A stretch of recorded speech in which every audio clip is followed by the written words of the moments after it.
Hello everyone! Nandito na naman ulit ako dito sa Bulacan State University.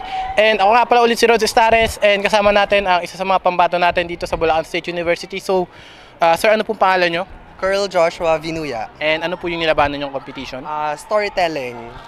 So sir, matanong ko na po, kamusta po ba yung experience nyo dito sa Bulacan State University? Actually, marami kang friends na mamimit all over the competition, and syempre magkakaroon ka ng mga simple growth na matututunan mo rin sa kapwa students mo na kasali din dun sa specific competition na sinalihan mo.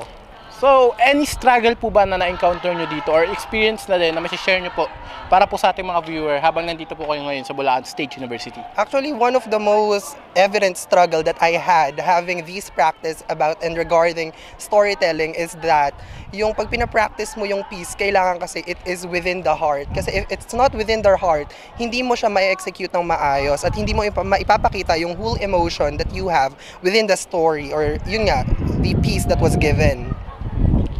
So sir, any shoutout or any message po or gusto nyo rin pong pasalamatan po dito sa video natin? Pagkakataon nyo na rin po ngayon. Ayun, nagpapasalamat ako sa lahat ng nag-support sa akin, lalo na sa pagsali ko sa competition ito because it is clearly unexpectable for me because I was not even able talaga na sumali, pero pinush ako ng coach ko na sumali sa competition and here I am now. I already tried having my competition here at Bulsu.